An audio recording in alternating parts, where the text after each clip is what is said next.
Sekarang mengenai, di menit ke-8 sampai 8.30, ya, dia menyatakan bahwa dia udah menyampaikan hal ini kepada beberapa dokter dan beberapa dokter mendukung pemikiran dia itu, ya. Beberapa dokternya yang mana nih? Klasifikasi dokternya yang mana? Yang pintar atau yang tidak? Ataupun yang kurang ilmunya atau yang tidak menguasai? Kalau memang ini adalah soal sesuatu yang kaitannya dengan paru-paru misalnya dan jantung gitu. Dan kemudian bertanyanya sama dokter yang lain lah ya, dokter kulit atau yang apa, dokternya akan manggut-manggut aja, atau apalagi hanya seorang medis-medis yang biasa yang masih baru belajar. Hanya manggut-manggut aja gitu, meyakini apa yang disampaikan. Wah, kayaknya ini orang pinter nih gitu loh. Bisa ngomong sama saya nggak ngerti, wah ini kayaknya pinter. Padahal dukungannya hanya selevel di situ, bukan dukungan dari seorang yang benar-benar ahli. Kalau seorang yang ahli pasti akan melakukan referensi, mencari tahu ini pendapat itu didapat dari mana. Itulah seorang pendapat ahli, gitu loh. Nah, saat adanya dia bilang sekarang di situ kalau yang sepaham dengan dia berarti IQ-nya di atas 200, ini menyatakan bahwa dia sendiri juga IQ-nya di atas 200. Walaupun tidak eksplisit dia nyatakan bahwa dia IQ-nya segitu, tetapi dia menyatakan kalau dokter yang sepaham itu adalah IQ-nya level situ, dia harusnya mengerti dong level di atas 200 itu kepintaran dokter seperti apa. Nah, itu hanya bisa dilakukan oleh orang yang juga di level IQ tersebut. Beneran dokter Louisnya IQ-nya tinggi? Ayo coba deh, kita uji aja IQ-nya. Seberapa IQ dia, gitu loh. Dan dia nyatakan sekarang kan, 1 tahun, 2 tahun terakhir, dan beberapa bulan terakhir. Uji IQ dia sekarang. IQ itu bukan sesuatu yang sifatnya permanen saat dites 10 tahun yang lalu, sekarang tetap sebegitu. Enggak. Dulu kita bisa IQ-nya sekian, tetapi dengan mengalami penuaan, mengalami degenerasi, dan lain sebagainya, IQ kita menurun wajar. Nah, sekarang kita lihat IQ dia berapa sih sekarang. Kalau menyatakan yang lain setara dengan dia, tetap apakah dia benar 200? Buktikan aja, ini tantangan gitu loh. Bisa nggak buktikan? Ya. Lanjut. Di menit ke-9, ya, dia utarakan, menit 9 sampai 10 ya, bahwa yang disuap itu, misalnya ternyata positif, bisa jadi beberapa waktu kemudian itu bisa negatif. Ya, jadi dia tidak percaya pada alat. Oke? Aneh kalau ada seorang dokter tidak percaya sama alat. Aneh banget. Kenapa? Semua dokter yang sekarang dia mempercayai alat. Alat yang kredibel ya, alat yang dari sumber-sumber pabrikan, manufaktur yang juga memang menguasai gitu. Kenapa? Alat ini bukan dibuat oleh seorang mekanis, orang montir-montir biasa, enggak. Sampai suatu alat terjadi karena di ujung sana, di pabrik sana, ada puluhan dokter juga yang membuat alat ini, dan kemudian puluhan dokter yang menguji berkali-kali sampai dianggap valid, kemudian baru alat tersebut dipasarkan. Jadi suatu alat sampai dipasarkan dengan quality control yang baik, berarti sudah dengan tahapan uji yang cukup kuat. Nah, kalau seorang dokter sekarang tidak percaya adanya alat dan kemudian hasil diberikan alat, ini dokter aneh. Ini dokter mungkin biasa hidup di hutan atau di zaman dahulu kala yang semuanya ilmunya hanya berdasarkan diri dia. Bahkan seorang dokter yang menggunakan stetoskop nggak akan menggunakan stetoskop yang sifatnya abal-abal. Dia akan mencari stetoskop yang sangat sensitif dan sangat cukup baik. Ya, benar-benar kalau ditempelkan benar-benar bisa mendengarkan suatu suara yang diekokan dari tubuhnya itu sehingga kedengaran, sehingga dokter dan keahliannya bisa mendengar kalau dengan suara yang seperti itu berarti ini sakitnya seberapa parah dan dari mana sumber suaranya, berarti penyakitnya apa. Kan begitu stetoskop yang digunakan. Begitu pula dokter yang saat dia melakukan alat, dia uji, coba diuji orangnya, orang diambil sampel darahnya. Nggak nyambil sampel darah sendiri kemudian dijilat, akhirnya dokternya tahu ini penyakitnya apa. Nggak begitu. Tetapi darah ini diuji oleh si dokter dan kemudian dipastikan bahwa hasil pengujiannya di situ menggunakan perangkat yang cukup valid, diyakini oleh si dokter, maka hal itu keluar apanya itu yang dipercaya.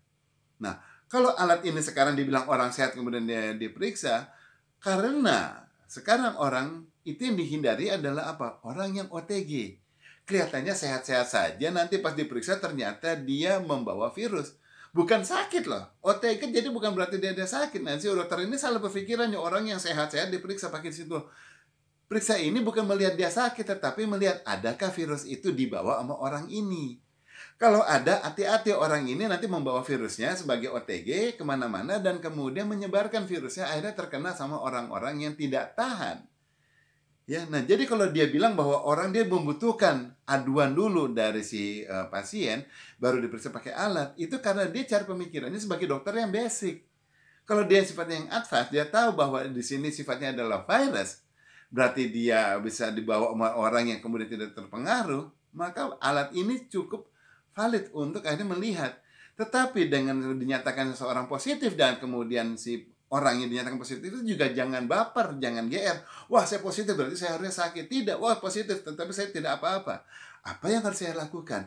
Saya harus menghindarkan diri saya untuk tidak menulari orang yang lain. Saya menjaga, saya mengisolasi lingkungan saya yang lain agar tidak sampai tertular. Pemikiran yang valid itu seperti itu, gitu loh. Jangan kemudian dianggap sehat, dia kemana-mana, akhirnya justru menularkan yang lain. Justru dia bilang, saya membawa sesuatu yang tidak bisa saya buang, gitu loh. Ada udah masuk ke tubuh saya. Yuk berikan saya vitamin apa halnya saya ingin, yang untuk sedapat mungkin nanti dengan melewati masa inkubasi, maka yang saya bawa ini akan mati, kemudian tidak akan menulari yang lain. Itu prinsip untuk pencegahan pengedaran yang benar. Ya, jadi alat bukan untuk melihat orang yang sakit, tetapi alat untuk melihat, mengidentifikasi apakah seseorang membawa virus itu atau tidak. Oke, paham ya? Lanjutnya.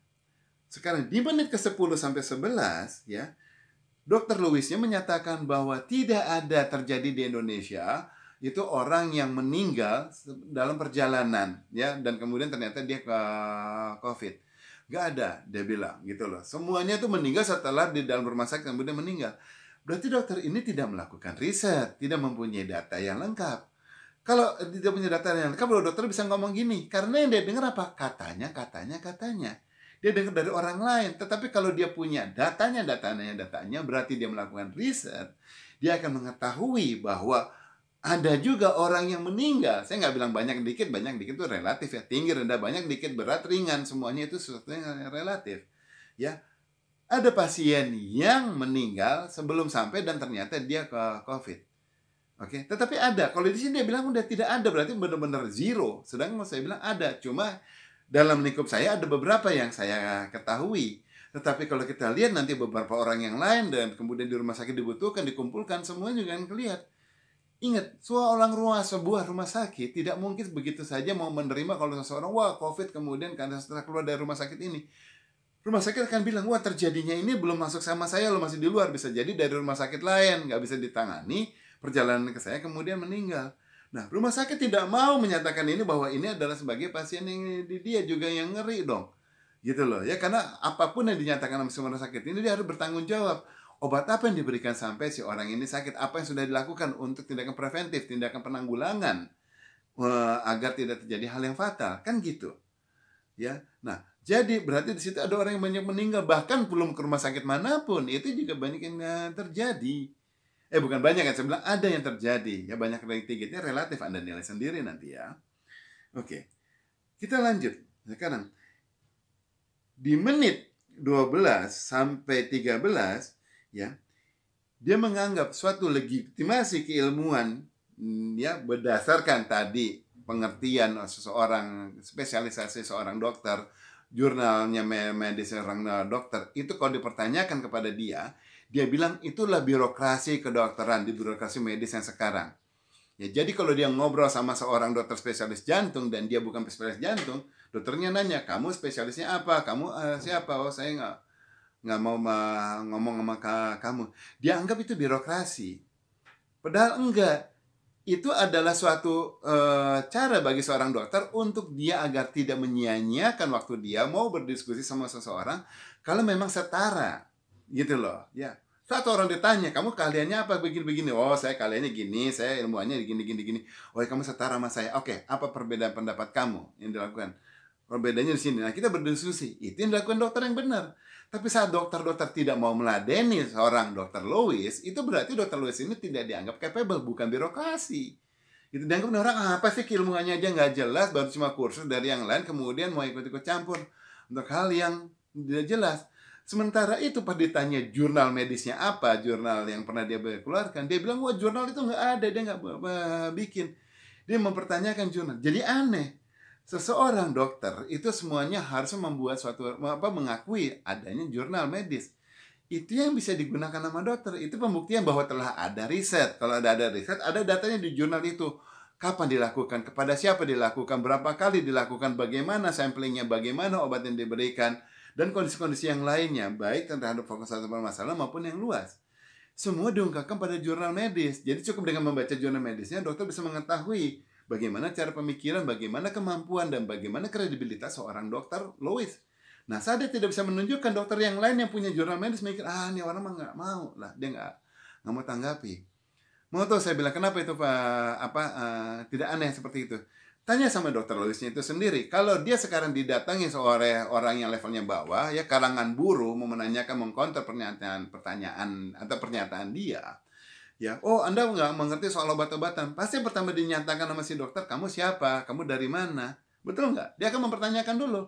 Saya adalah buruh pabrik. Saya adalah tukang gali sumur. Saya adalah tukang sampah. Wah, kamu tukang sampah, berarti kamu nggak valid untuk ngomong sama saya. Saya ini seorang dokter lulusan S1. Itu masa ngomong sama tukang sampah? Tukang sampahnya bilang, saya tukang sampahnya tukang sampah di rumah sakit. Yang saya pelajari ada semua sampah-sampah infeksius dan sampah-sampah yang organik, non-organik. Dan kemudian saya lihat sampling-sampling itu dan saya nilai, saya punya data, and so on. Sampah itu data. Ya, berdasarkan data sampah itu bisa dibilang data tidak benar, tetapi sampah itu adalah data, dan sampah bisa jadi data benar karena sampah bersumber dari kejadian yang benar. Nah, kalau seorang tukang sampah dianggap tidak valid untuk diskusi dengan dokter Louis Owen, berarti dokter Owen juga berpikir, iya ya, kenapa saya tidak dianggap valid untuk diskusi sama yang dokter yang setingkat dia di atasnya atau lebih jauh? Karena bukan birokrasi, tetapi ya tadi di kesetaraan. Oke? Ya, kembali ke tukang sampah di sini loh, saya bilang tukang sampah itu punya valid kalau dia bisa mengutarakan dan dia mempunyai data. Kenapa tidak diladeni? Kenapa sekarang dia mempermasalahkan dokter-dokter yang lain yang memperlakukan dia seperti itu? Aneh kan? Nah, data saya mengungkapkan hal ini gitu loh. Lanjutnya,